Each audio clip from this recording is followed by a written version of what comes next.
The hospital room smelled of antiseptic and sterile uncertainty.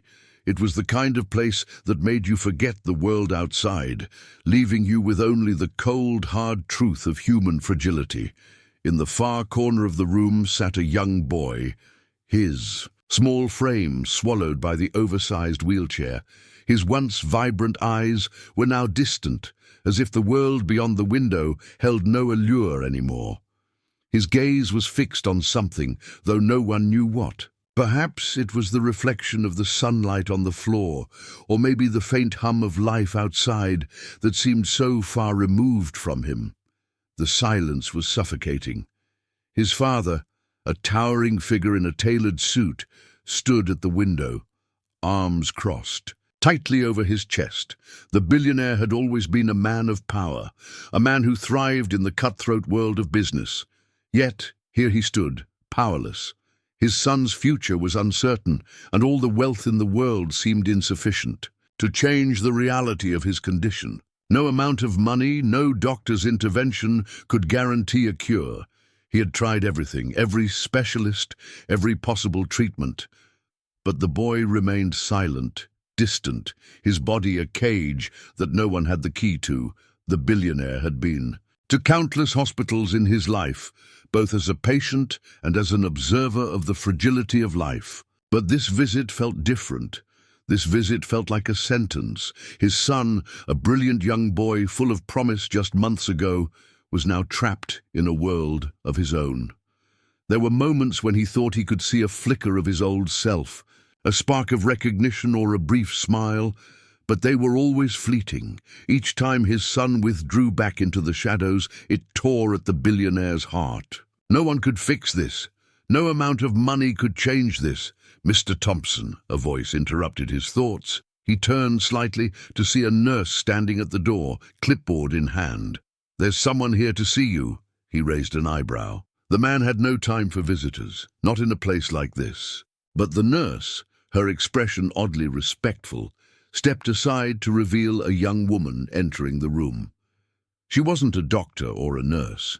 She was wearing a simple uniform, a waitress at the hospital's cafeteria, judging by the badge on her chest.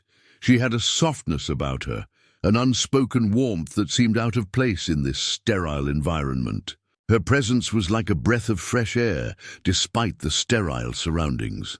She walked over to the boy, whose eyes flickered momentarily toward her. She didn't speak to him at first. Instead, she simply sat down beside him, pulling a chair. From the corner, the billionaire's curiosity piqued, and he leaned forward slightly, watching the scene unfold. The boy had been unresponsive for days, hardly acknowledging anyone. But there was something different about this woman. She didn't try to make him talk. She didn't push or try to entertain him. She simply sat there, gently brushing the boy's hand with hers, as though communicating in a way words could never express.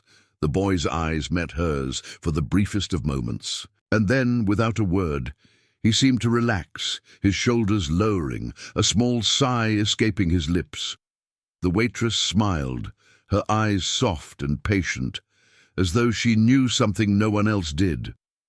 The billionaire watched this exchange, his mind racing. He had seen his son unresponsive for months. Doctors, therapists, specialists, all of them had tried their best, but it was always the same: silence, distance, and a boy locked in a world no one could reach. Yet here was this woman, an ordinary waitress, who without even speaking had somehow made a connection. His heart clenched in a way he couldn't quite explain. It wasn't just the tenderness she showed his son.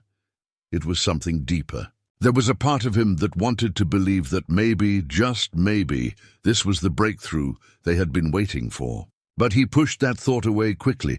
After all, she was just a waitress. How could she possibly make a difference?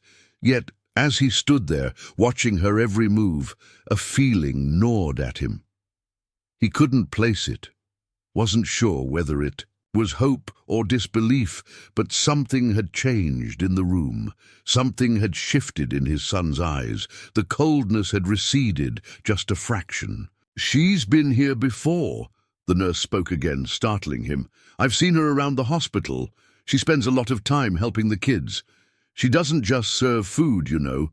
The billionaire frowned, still watching the waitress. He had never paid attention to the people who worked here in such a way. To him, they were just employees. But there was something about this woman that was different. There was a purpose in her actions, an energy that couldn't be faked. Just as he was about to turn away, his son's voice, soft but clear, broke through the silence. "Mom," the boy whispered, the billionaire's breath caught in his throat. His son hadn't spoken a word in weeks, and yet now, after the waitress's gentle touch, the boy had spoken. The nurse's eyes widened, and even the waitress paused, glancing at the boy, her face softening even more. It was a breakthrough, the first sign of hope in a long time. But it wasn't just the boy's words that echoed in the room. It was the realization, the profound, unsettling realization, that something beyond medical knowledge, beyond money, had taken place. This waitress, this simple woman, had somehow managed to reach his son when all the wealth in the world had failed. But that wasn't the end of it. Far from it. The billionaire couldn't help but wonder, who was this woman really, and what was it about her that had unlocked a door no one else had been able to? As the day went on, he found himself unable to shake the image of the waitress, her hands so gently holding his son's fragile ones. He had seen the way her eyes lingered on him for a moment, almost as though she knew something he didn't, that she had been waiting for this moment. The thought was absurd, but still it gnawed at him. That evening, as the sun began to dip below the horizon, casting long shadows across the sterile hospital room, the billionaire made a decision. He would find out who she was. He would learn everything about this waitress who had somehow altered the course of his son's life in just one brief interaction. And in doing so, he would uncover a truth that neither he nor his son could ever have anticipated. The waitress's life would be transformed forever, but so would his own, and it all started with a simple act of kindness in a hospital room filled with despair. The next morning, as the sun's early light filtered through the blinds of the hospital room, the billionaire could not shake the memory of the waitress from the day before. He had spent the entire night turning over the events in his mind. Who was she? What did she know? How had she managed to reach his son in a way no one else had? His son, Jason, remained unresponsive. But the moment he had spoken the word "mom," though faint, though fragile, had given the billionaire a glimmer of hope that he hadn't felt in months. For the first time, he wondered if the answer to his son's ailment lay not in the hands of doctors or medicine, but in something far less tangible, something that could not be measured by tests or science. Jason, once an energetic child, full of laughter and wonder, now lay in a quiet, almost lifeless state. The doctors had called it a state of withdrawal. No one could explain why he had suddenly stopped speaking, why his light had faded. He had been a promising young boy, on track to achieve greatness. But then, one day, it all changed. It was like a part of him had simply shut down. His once vibrant eyes now looked empty, as though they had seen too much of the world and were no longer interested in engaging with it. The billionaire, however, wasn't ready to accept the fact that his son was lost to him forever. His wealth had never meant much to him in terms of emotional fulfillment. It had been a tool, a means to provide the best life for his family, but it had never brought him happiness. Now, standing in the sterile hospital room, he realized just how insignificant money was in the face of true human connection. He had been so absorbed in his own success, so wrapped up in climbing the corporate ladder, that he had failed to notice how disconnected he had become from those around him. He had failed to notice his son's loneliness, the isolation that had crept in unnoticed until it was too late. It was at that moment that he decided he would find the waitress. He needed to understand who she was. He needed to understand what It was about her presence that had managed to break through the walls his son had built around himself. With determination, he stood up and walked toward the door. He wasn't sure where to start, but he had a feeling that something in this woman's past held the key to unlocking the answers he so desperately sought. The nurse, who had been taking Jason's vitals, looked up as the billionaire approached. "Good morning, Mr. Thompson," she said with a warm, professional smile. "How's Jason today?" "He's the same," the billionaire replied, his voice strained. "But I need to find someone, the waitress who was here yesterday. Do you know where I can find her?" The nurse looked momentarily surprised, as if she hadn't expected him to ask about the waitress. "You mean Claire?" she asked, her expression softening. "She's not just a waitress. She's been working here for a while now. She helps with more than just serving food. She's very kind-hearted, always going above and beyond for the patients, especially the children." "Claire?" the billionaire repeated, his interest piqued. "Do you know where I can find her?"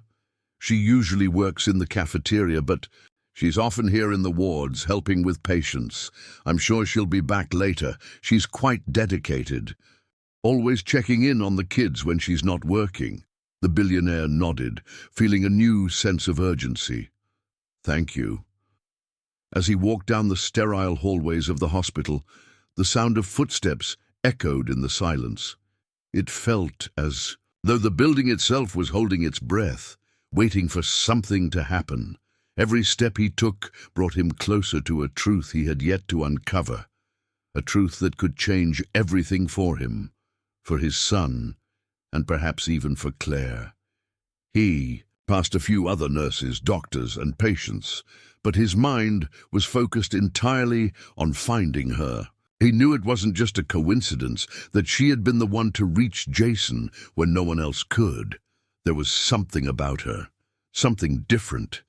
The cafeteria was a small, quiet space in the corner of the hospital. It wasn't a place where you'd expect to find someone who could alter the course of someone's life. It wasn't glamorous or extraordinary, but that was exactly why he chose to find her here. It was in the most ordinary places that extraordinary things often happened. He stepped inside and scanned the room. It was a typical hospital cafeteria, fluorescent lights overhead, tables scattered around the room, and the soft hum of a coffee machine in the corner. But as soon as he stepped inside, his eyes landed on her. She was seated at a table near the back, her uniform slightly askew, her hair pulled back into a loose ponytail. She was eating a sandwich, her eyes scanning the newspaper in front of her. He approached slowly, unsure of how to begin. But there was something about the way she held herself, a quiet confidence that made him feel strangely at ease, despite the weight of the situation. "Claire?" he asked, his voice softer than he intended. She looked up, startled for a moment, but then her face softened into a warm smile. "Mr. Thompson," she said with a nod. "How's Jason?" The billionaire hesitated. "He's the same, but I need to speak with you about what happened yesterday." She put the sandwich down and motioned for him to take a seat.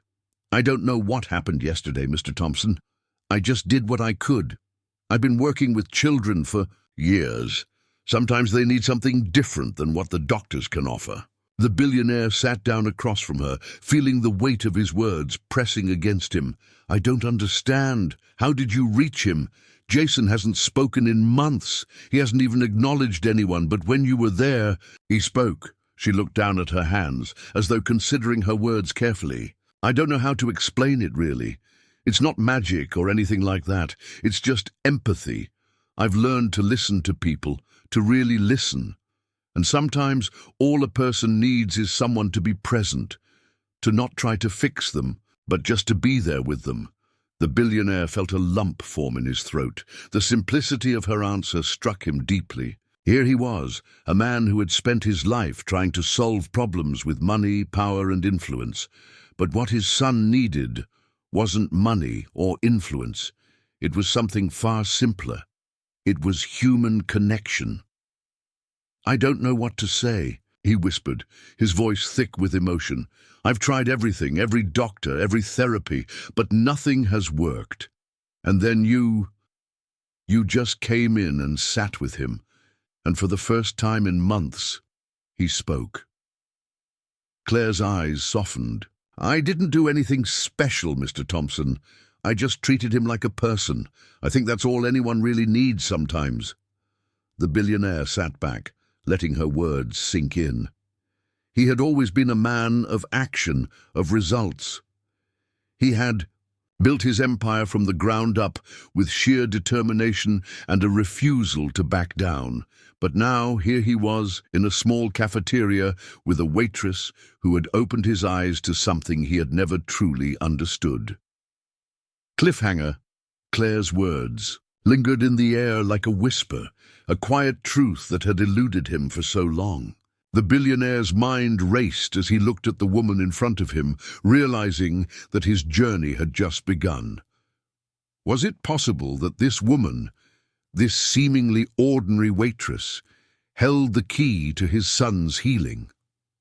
And if so, what did that mean for him, for Jason, and for everything he had believed about life, connection, and what really mattered? The billionaire, Richard Thompson, sat at his desk, staring out the large windows of his office.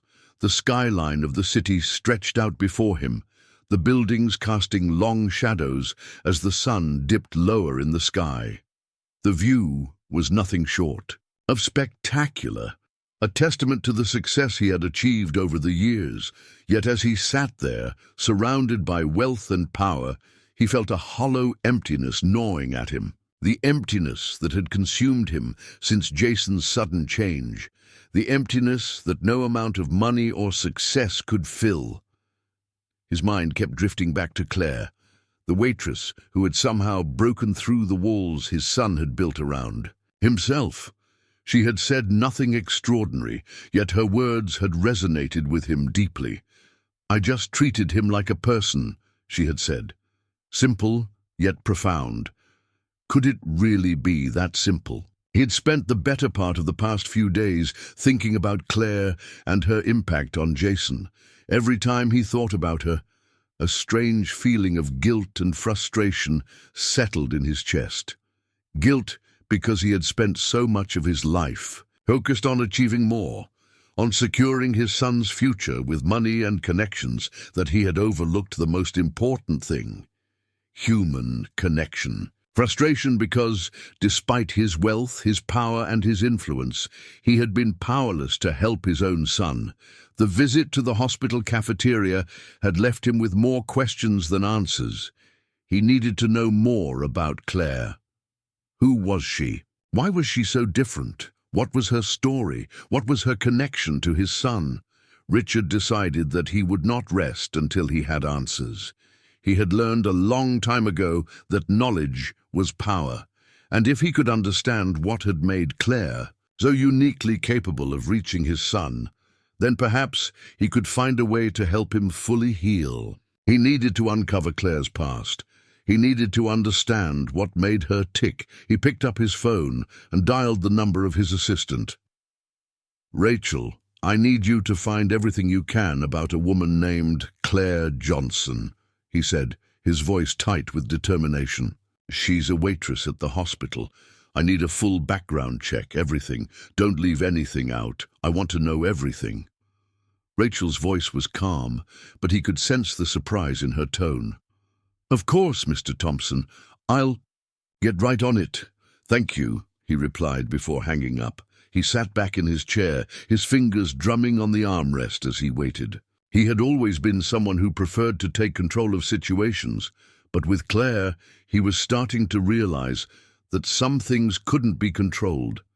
Some things couldn't be bought. For the first time in his life, he was faced with something he couldn't solve with money or influence, and it scared him more than he cared to admit. Meanwhile, at the hospital, Claire was finishing her shift in the cafeteria. It had been a long day, and she was exhausted, but there was something about the energy of the hospital that kept her coming back. It wasn't just the work that kept her there. It was the children. There was something about their innocence, their vulnerability, that had drawn her in from the very beginning. She had always felt a deep empathy for those who were suffering, especially the children who had no one to speak for them, no one to hold their hands and let them know they were not alone. As she gathered her things, she found herself thinking about Jason. She had worked with many children over the years, but there was something different about him. He had been so distant, so closed off, that she couldn't help but wonder what had happened to him. He had been such a bright boy, full of life and energy, and now he was trapped in a world of silence. She shook her head, pushing the thoughts aside. She wasn't a therapist or a psychologist. She was just someone who cared. She had no idea what had happened to Jason or why he had shut himself off from the world, but she had a feeling that if anyone could reach him, it was her. As she stepped out of the cafeteria and into the hospital's quiet hallways, her phone buzzed in her pocket. She pulled it out and saw a text from her brother. "Claire, we need to talk. It's about Mom. Please call me when you can." She sighed, her heart sinking. Her mother had been ill for months now, and despite all their efforts, her condition had continued to worsen. Claire had been juggling her job at the hospital and caring for her mother, but she was starting to feel the weight of it all. She couldn't keep up with everything. Something had to give. She quickly dialed her brother's number. "Hey, Claire," he answered, his voice tight with worry. "I don't know how to say this, but Mom, she's getting worse. The doctors don't think she has much time left." Claire felt the blood drain from her face. No, that's not possible. We were just talking about her getting better. The treatments—" "I know, Claire," he interrupted, his voice shaky, "but nothing's working. I think we need to start thinking about what comes next." She leaned against the wall, her mind spinning. It felt like her world was crumbling all around her. Her mother's health had been in decline for months, but Claire had always held out hope that somehow things would improve. Now, with her mother's condition deteriorating, Claire felt helpless. There was nothing more she could do. She had given everything she had, but it hadn't been enough. "I'm coming home," Claire said, her voice steady despite the emotions threatening to break through. "I'll be there as soon as I can." She hung up the phone and took a deep breath, trying to steady herself. She had always been the strong one, the one who held everything together for others. But right now, she felt like she was falling apart. Her mother, Jason, and her own sense of purpose, it all felt like it was slipping through her fingers. Back at the hospital, Richard was pacing in his office, his mind racing. He had just received a report from his assistant, Rachel. The information she had gathered on Claire Johnson was more than he had expected. It was clear that Claire was not just some ordinary waitress. She had a history of caring for children with special needs, a history that spanned several years. But what intrigued him the most was a single detail buried deep in the report. Claire had grown up in foster care. She had been taken from her biological parents at the age of 5 and placed into the system. She had bounced from one foster home to another, never truly feeling at home anywhere. It wasn't until she had entered adulthood that she found her calling, working with children who had experienced trauma, helping them heal in ways that traditional therapy could not. Richard couldn't help but be struck by the irony. Here was a woman who had grown up in a system that had failed her, yet she had managed to become the very person who could heal others. She had experienced pain, loss, and neglect in ways that most people could never imagine, and yet she had found a way to use those experiences to help others. It was no wonder she had been able to reach Jason. She understood what it meant to feel abandoned, to feel as though the world had turned its back on you. Perhaps, in some strange way, Jason's silence was a reflection of the pain Claire had once felt. Perhaps that was why she could connect with him in a way that no one else could. Richard's heart ached as he thought about his own son. He had been so focused on fixing the problem, on finding a solution, that he had overlooked the most important thing. It wasn't about fixing Jason's condition with money or power. It was about understanding him, about connecting with him on a deeper level. Cliffhanger. Richard stared at the file in front of him, his mind racing with the implications of what he had just learned. Claire's past, her connection to Jason, it all seemed to be leading him toward a truth he hadn't expected. But was it too late for his son? Was there still time for a breakthrough? And if Claire truly held the key to healing Jason, would she be willing to help him, despite the pain in her own life? The cold morning air cut through Richard Thompson as he stood outside the hospital, his eyes staring into the distance. His mind raced as he replayed the events of the past few days over and over again. He couldn't shake the sense of urgency that had taken hold of him since that first meeting with Claire. Every moment seemed to have led him to this point, to the realization that his son's fate rested in the hands of someone who was, in many ways, just as broken as he was. Richard had always prided himself on being in control, but now, for the first time in his life, he felt completely powerless. There was nothing he could buy, no influence he could wield that would solve the problem he faced with Jason. But Claire, the woman he had only recently met, seemed to hold the key to unlocking everything. She had a power within her, a quiet strength that defied the world's expectations. For the first time since Jason's condition began, Richard felt hope, a feeling that had long since been absent from his life. Inside the hospital, Claire was just finishing her shift when her phone buzzed with a message from Richard.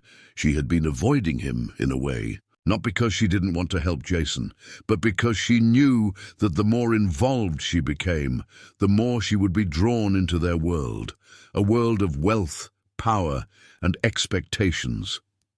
Claire didn't belong in that world. She had made a life for herself based on simplicity, on compassion, not on grandeur. Yet, something kept pulling her back to Richard. There was a depth in his eyes that hinted at a pain he could barely articulate. He didn't need to say much for her to know that he was desperate. Desperate to fix things, desperate to fix his son. She glanced at the message from Richard, her heart quickening. "Claire, I need you. Please come. Jason has been asking for you."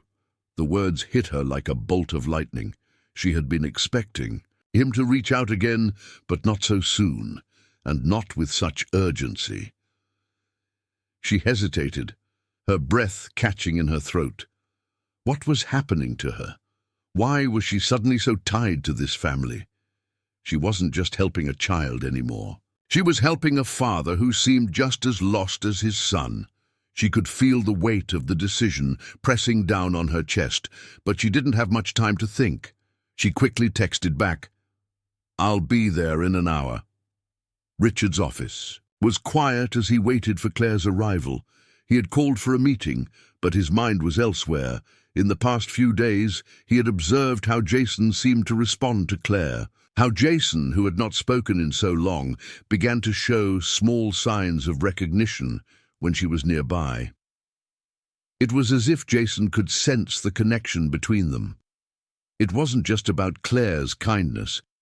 It was about something deeper, something Jason could understand in his own way. The minutes dragged on as Richard paced the room. Every tick of the clock echoed in his mind. He knew the clock was ticking. Jason had been unresponsive for far too long, and there was a part of him that feared the worst, that it was too late. But he refused to give in to that fear. He refused to believe that his son, the boy he loved so much, was beyond saving. Claire arrived at the hospital with a heavy heart. She couldn't deny that she was nervous, though she tried to hide it behind her calm demeanor. When she stepped into Richard's office, the first thing she noticed was the tension in his posture. He wasn't the confident, imposing figure she had seen in the boardrooms and halls of his company. Here, in this room, he seemed vulnerable, human even. "Claire," Richard said, standing to greet her. His voice was soft, almost hesitant. as though unsure of what to expect. "Richard," she replied, her voice steady, though she could feel her own nerves creeping up. "You said Jason was asking for me?" "Yes," Richard replied, leading her down the hall toward Jason's room. His steps were quick, but there was a noticeable hesitation in his movements, as though he wasn't sure what was about to happen. "He hasn't said anything since you left, but I can feel that something is different. I'm hoping that maybe you can help him again." They reached the door to Jason's room, and Richard paused, glancing at Claire. "I don't know what will happen, but I'm not ready to give up on him." Claire nodded, her heart aching for both father and son. She stepped inside, her presence calm, as if she had walked into this moment 100 times before. Jason was lying in the bed, his eyes closed, a faint rise and fall of his chest, the only sign of life. Claire took a deep breath, approaching him slowly. The room was silent except for the soft beeping of the heart monitor. She reached out and gently placed a hand on his, her fingers brushing against the cool skin. For a moment, there was no response, but Claire didn't pull away. She just stayed there, letting her warmth seep into his hand. Minutes passed. The air felt thick with anticipation, but Claire remained unwavering. Richard stood by the door, his eyes locked on his son, willing him to respond. Every second felt like an eternity. Then, just as Claire was about to withdraw her hand, Jason's fingers twitched. It was a small movement, so faint that Claire almost didn't catch it. But it was enough. Jason's eyes fluttered open, his gaze unfocused at first, but then, slowly, they locked onto Claire's. There was recognition there. His lips parted as if he was trying to speak, but no words came out. "Jason," Claire whispered softly. "It's me, Claire. I'm here." Richard stepped forward cautiously, his eyes wide with disbelief. "Jason," he breathed, "can you hear us?" Jason's gaze shifted to his father, but his expression was unreadable. It was as if he was trying to find the words, but couldn't. Then, after a long silence, Jason's eyes drifted back to Claire. There was a flicker of something, an emotion, a feeling, something that Claire couldn't quite put into words. And then, just as suddenly, the moment passed. But it was enough. Claire could feel it. Jason had made contact. It was the first step towards something greater. Later that evening, Claire and Richard sat in the hospital cafeteria, the weight of the day settling over them. The events had unfolded in ways neither of them had expected. There was a quiet understanding between them now, an unspoken bond that neither could deny. "I don't know what to say," Richard said, breaking the silence. His voice was raw with emotion. I didn't think he would respond. But he did. He recognized you." Claire's gaze softened. "I didn't do anything special, Richard. Jason is a person, just like anyone else. Sometimes people just need someone to listen, someone to remind them that they're not alone." Richard's heart ached at her words. He had spent so many years trying to fix things, trying to control everything, and yet the simplest thing had made all the difference. In his quest for answers, he had overlooked the one thing that mattered most: human connection. "Thank you, Claire," he said, his voice thick with gratitude. "I don't know how to repay you for this. You've given me hope when I thought." There was none left. Claire looked away, her fingers tracing the edge of her coffee cup. "I'm not doing this for repayment, Richard. I'm doing it because I believe in what's possible. I believe in you. And I believe in Jason." Richard stared at her, a new sense of understanding dawning on him. For the first time in a long while, he felt as though he wasn't alone in this fight. He wasn't facing this battle against time and uncertainty by himself. He had Claire. And that made all the difference. Cliffhanger. As Claire left the hospital later that night, her heart was heavy with the weight of the journey ahead. She knew that Jason's recovery wouldn't be easy and there would be setbacks along the way, but the connection they had started to build was real, and it was a connection that could change everything. Richard, too, was left with a new sense of purpose. He had come to understand that no amount of wealth or power could replace the human connections that truly mattered. But just how far would he go to protect that connection? How far would he go to help his son? The end.